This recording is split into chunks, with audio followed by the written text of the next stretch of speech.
पैसा कोणाचा? शेड्यूल कास्टचा. बाकी कोराडीचं मंदिर असो, मग हे इकडचे शेगाव शिर्डी असो, हा जनतेचा जनरल फंड आणि दीक्षाभूमीसाठी शेड्यूल कास्टचा फंड, बार्टीचा फंड. काऊन रे बाबा? त्याही वेळेस कांशीरामजी बोलले होते पार्लमेंटमध्ये, लालू प्रसादही बोलले होते, मायावतीजी बोलल्या होत्या की 33% कशाला? महिलांची संख्या 50% आहे ना देशात. 50% आरक्षण द्या महिलांना, मात्र कॅटेगरीनुसार द्या. SCच्या 13 महिला असल्याच पाहिजे, STच्या 7 महिला असल्या पाहिजे, OBCच्या 52 महिला असल्या पाहिजे. नाही तो बोले बापकटी हो क्या ते ओ बालकटी लोग वहाँ पहुंचेंगे की 3.5% ब्राह्मणांना देऊन टाका आरक्षण आणि बाकी उरलेलं 97% जे आहे 96.5% ते आम्ही बहुजन समाजातले लोक पाहून घेऊ, आम्ही ते वाटून घेऊ, आम्ही जेवढं कॅटेगरी आहे तेवढं करू, आम्ही भांडणार नाही. अडचण ही आहे की या 3.5% वाल्यांनी किंवा थोडंसं पुढे गेलं तर 15% वाल्यांनी 80 ते 90% जागा सर्व गिळंकृत केलेल्या आहेत. आता ते त्यांचं दिसू नये, ते त्यांचं बिंग फुटू नये, ते जनतेच्या लक्षात येऊ नये म्हणून यांचं तुम्ही खाल्लं, तुमचं यांनी खाल्लं, यांनी माझं खाल्लं, असे भांडणं लावण्याचं हे षडयंत्र सुरू आहे. हे समाजाने समजून घेतलं पाहिजे. पायल तडवी कोण होती? डायरेक्ट लोक सर्व रस्त्यावर उतरले ना. रोहित वेमुला कोण होता? लोकांनी जात नाही बघितली. ते आमचा एक क्लास आहे, SC आहे, ST आहे, OBC आहे, हा बहुजन समाजातला वर्ग बघितला आणि लोक रस्त्यावर आलेत. बरोबर. तो शेड्यूल कास्ट म्हटलं तर करोडो लोक रस्त्यावर येतील, आपल्या अन्यायाच्या विरोधात, आपल्या न्यायासाठी लढतील, हे त्यांना भीती आहे. म्हणून त्यांना एका समाजाला जो प्रोग्रेसिव्ह, जो मिलिटंट आहे, जो हक्क मागू शकतो, लढू शकतो आणि ब्राह्मणांशी 2-2 हात करण्याची सर्व क्षेत्रामध्ये ज्यांची ऐपत आहे, तयारी आहे, त्यांना वेगळं करणं आणि त्यांच्याच भावामध्ये भांडणं लावणं, बंधुभाव तोडणं, हे षडयंत्र मात्र शासनकर्त्यांचं आहे. बाबासाहेब 1-2 उदाहरणं म्हणायचे की बा मातंग समाजाने पुंगी वाजवणं सोडून द्यावं, जसं महारांनी ढोर खाणं बंद करा हे म्हणाले, लेखणी घ्या, तसं ते म्हणाले मांगांनी पुंगी वाजवणं बंद करावं, चांबारांनी जोडे शिवणं बंद करावं, वाल्मिकींनी ते साफसफाई करणं बंद करावं, लेखणी घ्या आणि प्रगती करा. फक्त बाबासाहेबांचं बोधांनी तत्कालीन महारांनी ऐकलं, ते पुढे गेले, त्यांचा प्रोग्रेस झाला. म्हणजे ते आरक्षण मिळालं म्हणून नव्हे, तर त्यांनी वैचारिक एक दृष्टी क्लिअर केली आणि म्हणून त्यांचा तो प्रोग्रेस झाला, प्रगती झाली आहे. जितनी जिनकी संख्या भारी उसकी उतनी भागीदारी. भारताचं संविधान काय म्हणते? 100% लोकांना न्याय द्यानं. म्हणजे 13% तर आपसात भांडवण्यापेक्षा 100% लोकसंख्या आहे देशाची, 100%. म्हणजे SC आपण 13 धरू, ST 7 धरू, OBC 52 धरू, मुस्लिम मुस्लिम म्हणजे मुस्लिम, शीख, ख्रिश्चन हे धार्मिक अल्पसंख्याक 11% आहेत आणि हायर कास्ट 15% आहेत. सर्वांना हायर कास्टला 15 द्या, OBCला 52 द्या. आम्ही या मताचे आहोत ना, सर्वांना सर्व 100% द्या, म्हणजे कोणी कोणाचं खाणार नाही, घेणार नाही, न भांडणार नाही. आता प्रश्न हा आहे की असं का नाही करत? म्हणजे भांडणं जर देशातले संपवायचे असतील, संविधानानुसार शांतता नांदवायची असेल तर 100% खुलं करा ना, की अनुसूचित जाती जमाती, OBC, इवन नव्हे तर हायर कास्टचं जे काही असेल त्याचे श्वेतपत्र जाहीर करावं, किती जागा बॅलन्स आहेत, किती भरल्या आणि कोणत्या कॅटेगरीनुसार किती. तर हे तर लोकांच्या लक्षात येऊ द्या ना. आता आमचे दादा बोललेत की आमचे IAS नाहीत, म्हणजे कलेक्टर वगैरे नाहीत, तर काय आहे तर ती स्थिती तर श्वेतपत्रानुसार येऊ द्या ना बाहेर. म्हणजे एकदा श्वेतपत्र जाहीर झालं म्हणजे मग बामणाईचे कसे एवढेच हुशार, म्हणजे बामणाईचे शेकडो आणि आमचे एकही नाही. तर ही जी बनवी आहे ती त्यांची शासनाची जी काही षडयंत्र आहे, त्या षडयंत्राला आपण हाणून पाडलं पाहिजे. की आपण गांधी गोळवलकरांच्या मार्गाने जाण्याऐवजी आपण फुले शाहू आंबेडकरांच्या मार्गाने जावं आणि यांच्या मार्गाने गेलं तर शूद्र अतिशूद्र हे भाऊभाऊ होतील. बहुजन समाज हा सत्तेत येऊ शकतो. अरे कोणाला मागतो? ह्या 15% वाल्यांना. म्हणजे शेवटी मागणं झालं ना, तुम्ही देणारे म्हणा ना. तथागत बुद्ध बुद्ध हे राजे होते, शाहू महाराज राजे होते, हे आपण राजाची, सम्राट अशोक राजे होते, आपण राजवंशज आहोत, आपण राजाचे अनुयायी आहोत. मागणारे नव्हे, आपण देणारे बनलं पाहिजे. मी सुरुवातीलाच एक गोष्ट सांगतो, हे भारताचं संविधान पहिल्यांदा, जाऊ द्या लाईव्ह सुरू आहे, आणि भारताच्या संविधानाचे आम्ही समर्थक आहोत. या भारताच्या संविधानाने आरक्षणाच्या मुद्द्याला म्हणजे नोंद घेतलेली आहे. बरं. आणि जे काही शेड्यूल बनलेत, जे अनुसूचित जाती, अनुसूचित जमाती आणि अलीकडे ओबीसीसाठी आरक्षण झालं. अनुसूचित जातीमध्ये जवळपास 1,500 जाती आहेत. अनुसूचित जमातीमध्ये 1,000 जाती आणि ओबीसीमध्ये 3,500 जाती आहेत. 3,743. महाराष्ट्रात विचार केला तर 59 जाती या अनुसूचित जातीत आहेत आणि अनुसूचित जमातीत 39 जाती आहेत. आता उपवर्गीकरण आणि तेही अनुसूचित जातीच्या उपवर्गीकरणावर ह्या चर्चा आहेत. या संदर्भात बदर कमिटीने जो अहवाल जाहीर केला, जो छुपा अहवाल म्हणतो, म्हणजे अजून जाहीर केला नाही, फक्त आता म्हणजे बदर कमिटीचा रिपोर्ट आला आहे. बार्टीच्या माध्यमातून तो पब्लिकमध्ये आला, अजून आला नाही, अजून सार्वजनिक केला गेला. बरं, परंतु तो पब्लिश झाला आहे. बरं, तो पब्लिश झाला आहे. अधिकृतरित्या त्यांनी जरी स्वरूप दिलं नसेल, आणि आत्ता त्यावर आक्षेप मागणं सुरू आहेत. आक्षेप मागणं सुरू आहेत. त्याच्यात आत्ता हे जे 2-4 दिवस होते, तर त्या 2-4 दिवसाच्या दरम्यान मी बहुजन समाज पार्टीच्या वतीनं एक आक्षेप ऑनलाईन नोंदवला.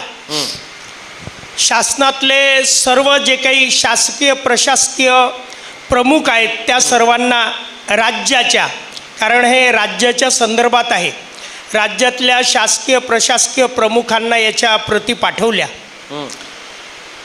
मित्रांनो, आता मी भारताचं संविधान दाखवलं.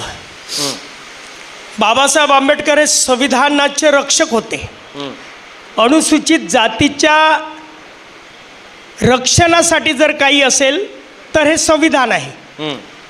आणि शासन हे संविधान विरोधी आहे असं मीच म्हणत नाही, तर पूर्ण भारत म्हणत सुटला की हे संविधान विरोधी सरकार आहे, शासन आहे, प्रशासन आहे.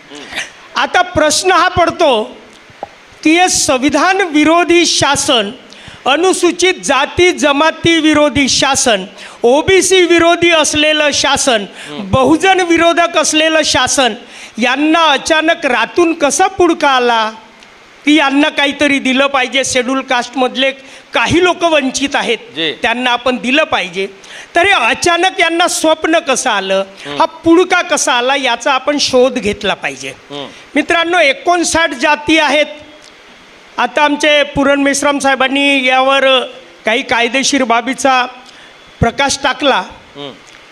शेड्यूल जे बनलेत, जो अस्पृश्य आहे, अंटच आहे, जंगला पहाडात गावाच्या बाहेर राहतो, ज्या ज्या काही क्रायटेरिया त्या लावल्यात आणि त्या क्रायटेरियात ज्या ज्या जाती बसल्या त्या जातींचा एक क्लास बनवला.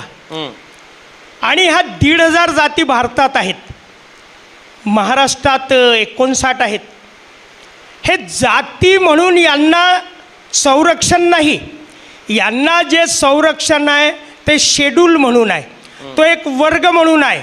अनुसूचित जात म्हणून त्यांना आहे, महार म्हणून सवलत नाही आहे, मातंग म्हणून, भंगी म्हणून किंवा खाटीक म्हणून ही सवलत नाही. सवलत आहे ती शेड्यूल मध्ये असल्यामुळं शेड्यूल कास्ट म्हणून ती सवलत आहेत. मग शेड्यूल कास्टमधल्या 59 जाती आहेत त्यांना आहे, परंतु एक जात म्हणून ते नाही, त्या शेड्यूलला आहेत. आता मित्रांनो, या अनुसूचित जातीच्या विरोधात म्हणजे तुम्ही सुरुवातीपासून पाहिलं तर बाबासाहेबांनी शेड्यूल बनवण्यापासून तर आजपर्यंत भारताचं संविधान लागू झालं. 13.5% नॅशनल लेवलवर SC बोलल्या जातं, आदिवासी 7.5% बोलल्या जातं, OBC हा 52 बोलल्या गेला होता. ठीक आहे, म्हणजे मंडलच्या रिपोर्टनुसार. आता आपण महाराष्ट्राचा विचार केला तर 2011चं सेन्सेस काय सांगतं की शेड्यूल कास्टमध्ये 16%, 16.5% हे शेड्यूल कास्ट आहेत. 16.5% आहेत त्या डाट्यानुसार. आणि आता 11 नंतर जर जनगणना व्हायची आहे, शेड्यूल कास्टमध्ये जास्त पीक येतं ना, कारण हे सर्वसामान्य लोकांमध्ये जास्त पोरं राहतात. श्रीमंतामध्ये, बामणांमध्ये, सवर्णांमध्ये एक दोघंच ठेवतात. आणि इकडे सर्वसामान्यामध्ये बाकी काही कुठल्या गोष्टी नसतात, तर आपले पोरं बारं वाढत असतात. तर म्हणून हे जे प्रमाण आहे शेड्यूल कास्ट शेड्यूल ट्राईबमध्ये आहे, आणि म्हणून 16.5% आहे.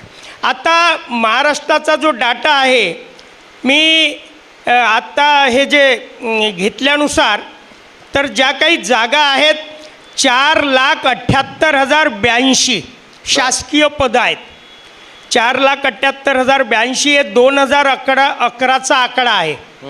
आता यात अनुसूचित जातीचे जर 16.5% आहेत, 16% आहेत, तर त्यानुसार त्यांच्या जागा 16% भरायला पाहिजे. 8.5% सेवेत आहेत. आणि त्यातही शेड्यूल कास्टमधलं आता काही आकडे काही लोकांनी काढले. आपल्याकडे आकडे 72 लोक असतात, तर त्यांनी 5.9 म्हणजे 8.5% हा बौद्ध समाज, साधारणतः त्यांनी आकडे सांगितलेत की बौद्ध समाज हा 8.5% महाराष्ट्रात आहे. आणि 5.9% ह्या जागा बौद्धांच्या भरल्या गेल्या आहेत. म्हणजे त्यांचेही 2.5% जागा, म्हणजे जे लोक खाल्ल्याबाबत बोलतात. आता आमचे सहकारी बोलले की बौद्धांनी खूप काही घेतलं. हे आकडे जर बघितले तर बौद्धांचेच अजूनही जागा बॅलन्स आहेत. आता मी पर्टिक्युलर एका जातीविषयी बोलण्यापेक्षा मी वर्गाविषयी बोलेन की अनुसूचित जातीच्या किती जागा खाली आहेत. बॅकलॉगचे आकडे बघा ना. बरोबर. म्हणजे जर यांना एवढं पुळका आहे शेड्यूल कास्टचा आणि त्यातल्याही काही जातींचा, तर यांनी पहिल्यांदा जेवढं शेड्यूल कास्टला कायदेशीर आरक्षण आहे तेवढं भरून टाकावं. बिलकुल.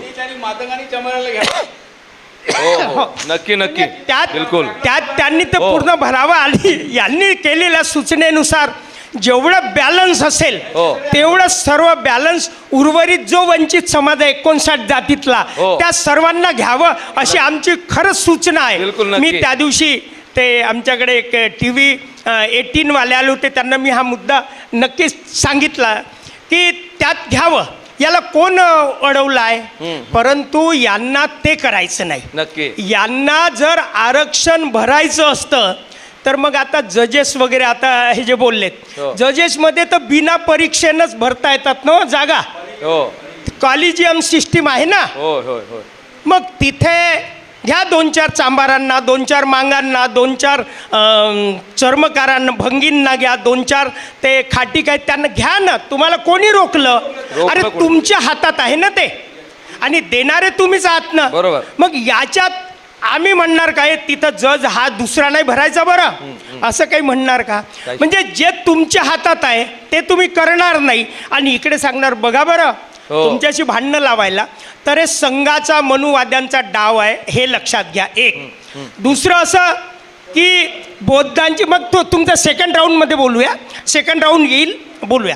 आता राहिला प्रश्न दुसरा की बौद्धांची प्रगती होण्यामागचं कारण काय, एवढे पुढे का गेलेत? तर जे लोक फुले शाहू आंबेडकरांच्या मागे गेले, फुले शाहू आंबेडकरांचा विचार ज्यांनी स्वीकारला त्यांची प्रगती झाली. जे गांधी गोळवलकरांच्या विचारानं राहिले ते मागेच राहिले, आजही मागणेवाले.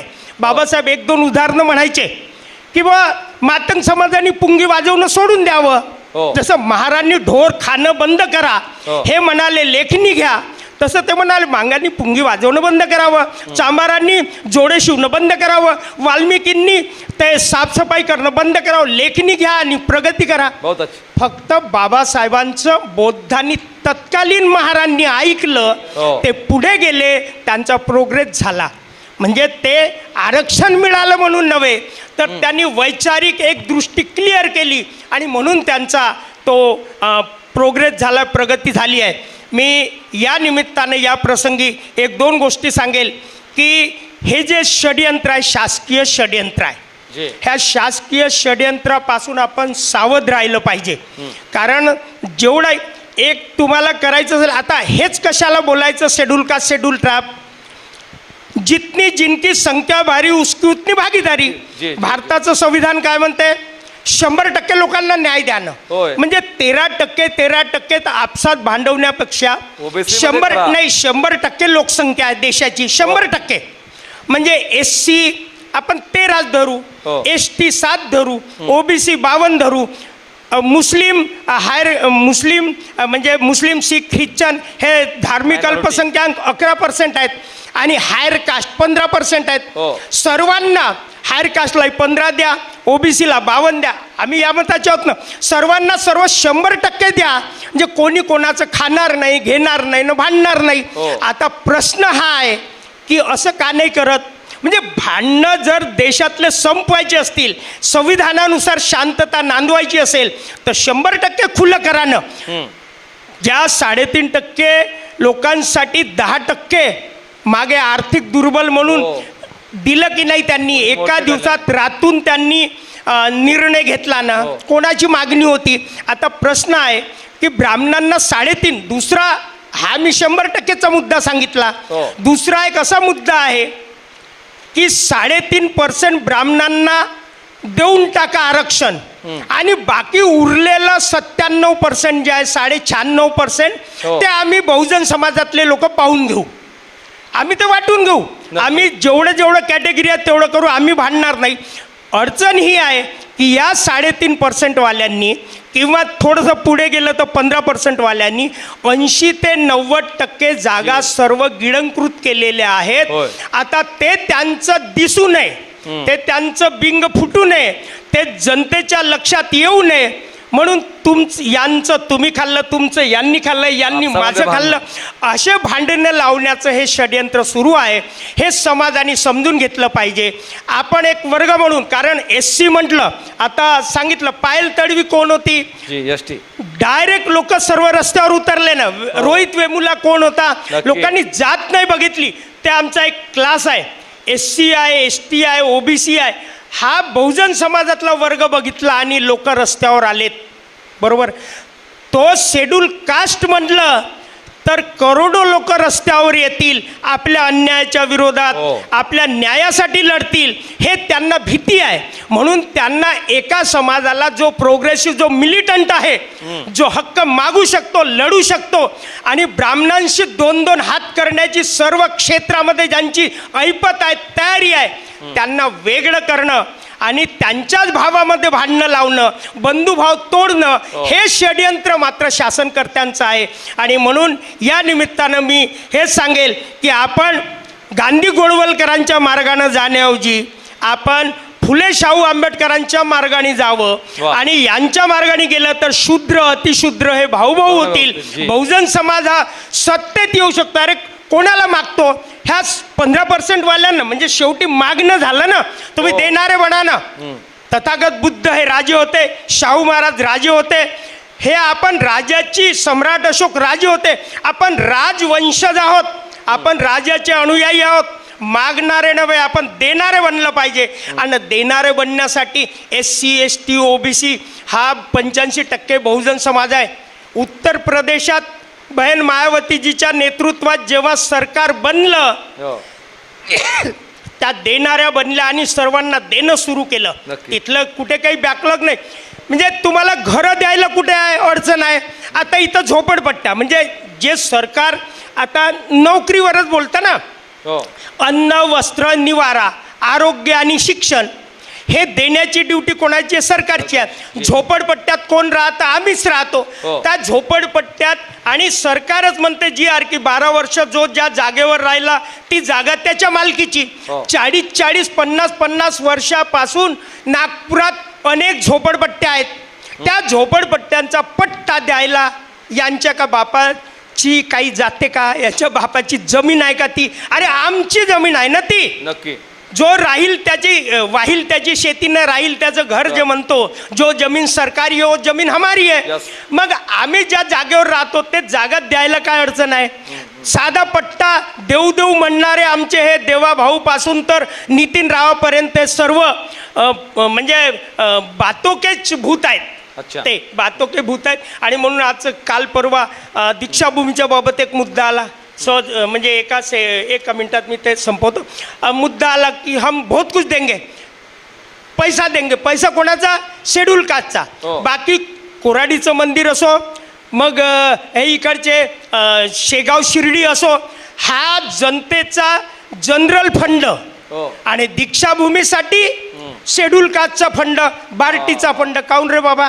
बरं आता फंड आहे, ठीक आहे, आम्ही मान्य केला, आम्ही देऊ केला, आमचा पैसा आमच्या दीक्षाभूमीसाठी मान्य करतो. पण जागा शासनाची आहे ना. जी. रिसर्च इन्स्टिट्यूटसाठी जे कापूस अनुसंधानसाठी जी जागा दिली ती जागा यांना इकडे अलॉट करायला काय बिघडतं? ते नाही बोलणार. इकडे आरोग्य विभागाची अनुसंधानासाठी दिलेली जागा, ज्यात मागच्या 50-60 वर्षात काही अनुसंधान झालेलं, ती जागा दीक्षाभूमीला देत नाही. आणि कोर्टात काय सांगतात ते खोटारडे की ग्लोबल टेंडर अजूनही मिळालेला नाही. अरे तुमच्याकडे जागा नाही, 4थं गेट अजूनही बंद आहे, तर ते काय हालत होणार? हा मित्रांनो, काल परवा पार्लमेंटमध्ये 33% महिला आरक्षणावर बोलल्या गेला. आता म्हणजे प्रतिनिधित्वाची गोष्ट आली की नाही. आतापर्यंत त्यांना कोणी थांबवलं होतं? यांच्या पक्षांनीच महिला उभ्या करायला काही बंदी होती का? यांनीच केलं ना. मान्य करू की 33% द्यायचं.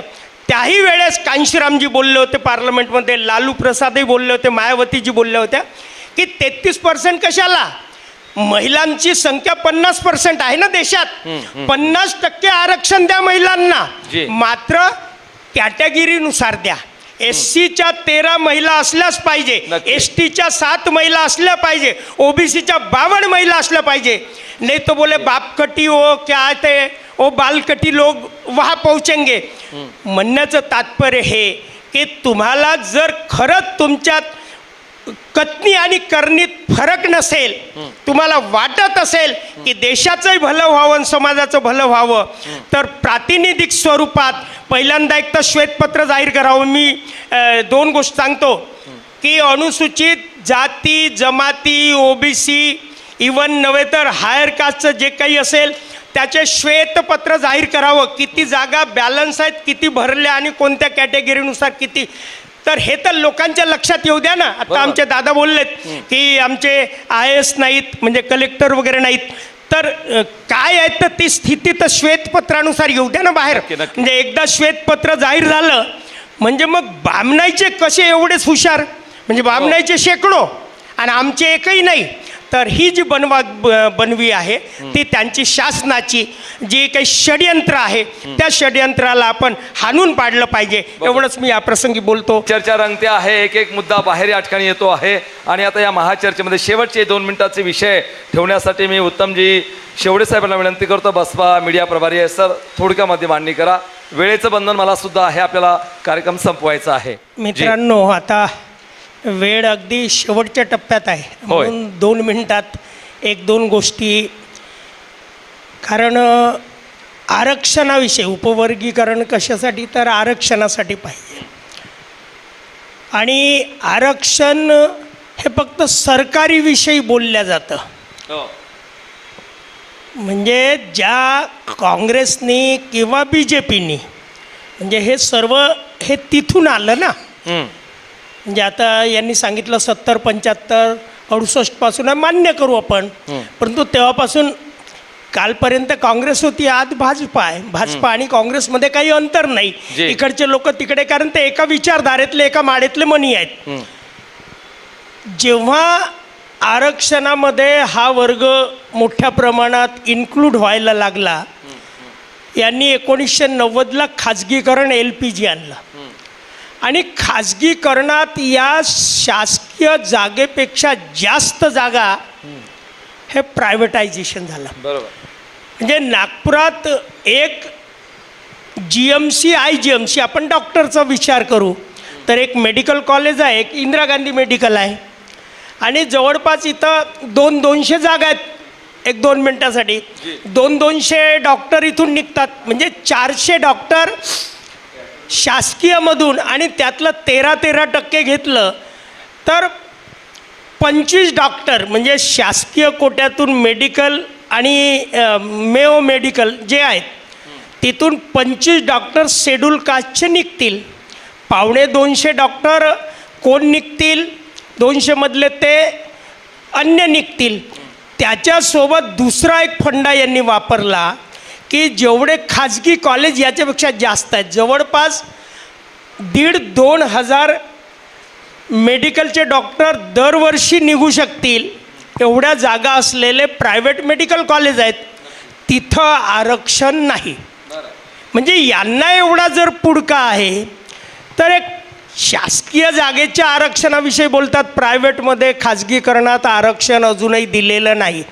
जर यांना खरंच वाटतं की वंचित समाजाला काही मिळालं पाहिजे तर खाजगी जेवढे इन्स्टिट्यूट आहेत, शाळा कॉलेज असो की मेडिकल कॉलेज कुठलंही असो, इंजिनिअरिंग कॉलेज असो, यात खाजगीमध्ये नोकऱ्यात आरक्षण द्यायला पाहिजे त्यांच्या संख्येनुसार. एक नोकऱ्यासुद्धा ज्या आहेत म्हणजे एज्युकेशनमध्ये आणि नोकऱ्यामध्ये या त्यांच्या प्रमाणात जागा जर दिल्या तर ह्या ज्या भानगडी आहेत आता आरक्षणावर जे बोललं जातं, जरा थोडंसं प्रायव्हेट मॅनेजमेंट ज्या काही आहेत त्यांच्याशी जरा भांडायला जरा मजा येईल. आणि हे सर्व शासनकर्त्यांचा हाताखालचे जेवढेही लोक आहेत म्हणजे सत्तेत असलेले कालपर्यंत काँग्रेसचे लोक, आज BJP वाले, या सत्ताधाऱ्यांच्या शाळा कॉलेज हॉस्टेल असो की आणखी कुठल्या प्रायव्हेट इन्स्टिट्यूट असो, नोकऱ्यांच्या संस्था, ह्या सर्व यांच्या आहेत आणि म्हणून हे भरत नाही. जरा इकडेही लक्ष द्यावं. आणि सुप्रीम कोर्ट एकीकडे आता 7 जजेसचं जे जजमेंट आलं आहे त्यात बेला त्रिवेदी जी आहे ती विरोधात म्हणजे गेली, म्हणजे 6 जजेसचं आहे. याच्यापेक्षा इंदिरा साहनीचं ते तर किती 12 किती जजेसचं होतं ते, हां ते परंतु मोठमोठे म्हणजे मोठे बेंच यापूर्वी झालेले आहेत, हे एकमताने झालेलं नाही. आणि त्या बेला त्रिवेदी सुप्रीम कोर्टाच्या न्यायाधीश एक मिनिट सांगतो की त्यांनी स्वतःच म्हटलं आहे की हे सर्व प्रक्रिया बेकायदेशीर आहे. ठीक आहे, बेकायदेशीर असेल तर बेकायदेशीर ठरेल आणि कायदेशीर असेल तर ते काय कायदेशीर मार्गी लावायचं ते लावेल. हा आपला वादाचा मुद्दा नाही, हे कोर्ट ठरवेल. फक्त त्या प्रक्रियेतून झालं पाहिजे एवढंच मला म्हणायचं. धन्यवाद. मला फक्त तेवढं जाणून घ्यायचं होतं, जर हे बायफर्गेशन झालं, आरक्षणामध्ये जर बदल झाला तर फायदा कुणाला होईल एवढंच मला 2 मिनिटांमध्ये पटकन म्हणजे लगेच. फायद्याचं जर बोललात तर हा फायदा सत्ताधाऱ्यांना शासनकर्त्यांना आहे. शासनकर्त्यांचा जो उद्देश आहे, फायदा त्यांचा कोणता, तुमच्यामध्ये भांडणं लावणं, तुमच्या तोडफोड करणं, तुमच्यात बंधुभाव बनू न देणं, हा तो त्यांचा फायदा आहे. आणि तो मनुवादाचं षडयंत्र ते सक्सेस होईल. हे किती जागा मिळतात काय मिळतात हा नंतरचा भाग आहे, परंतु ते त्यांच्या षडयंत्रात सक्सेस होतील असं वाटतं. धन्यवाद. जोरदार टाळ्या होऊन जाऊ दे. आपण पाहताय लॉर्ड बुद्धा टेलिव्हिजन प्रस्तुत. आप देख रहे हैं लॉर्ड बुद्धा